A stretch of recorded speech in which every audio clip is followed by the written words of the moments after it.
Yo, mga idol, update lang. May ginawa po tayo dito ng chariot. Ayan, oh. Yung problema, ayaw gumana ng kanyang starter. Bindix yung problema, o Bindix drive. Yay, hindi ko madampot. Yan. Tignan nyo na mga lukot-lukot na yung kanyang Bindix drive. Kaya nung kinikiker, kini-start, dumudulas lang.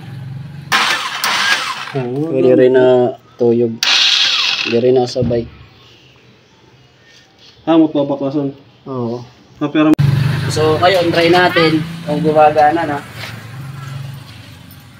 Yun, so, actually, na-try na natin siya, pero papakita ko pa rin sa inyo. Yung ginawa natin dito, no? Yan, moment of truth, mapaya tayo, eh. Yun, no? Yun! Okay, sa push drive lang. Mutunog, no? So, starter ng problema nun. Yun.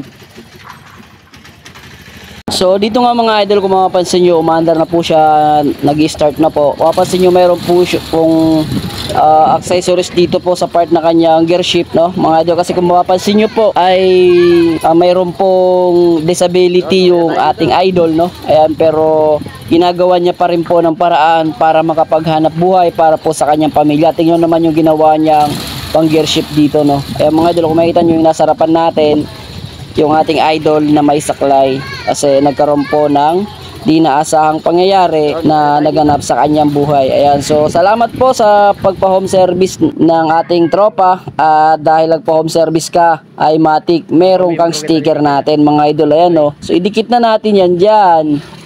Yun, sa mga gusto magpa-home service at malagyan natin ng sticker, alams na. So sa lahat ng mga sticker na magpupunta dito sa shop ay meron niyang discount. Ayan, so magsabi lang kung ano yung problema at gagawan natin ng paraan para magka-discount. Okay.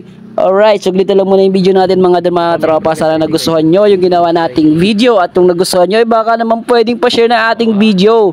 Like at share mga idol. Maraming salamat. Naglito na muna tayo. Peace out muna mga tropa. Bye bye. Maraming salamat po. Ingat.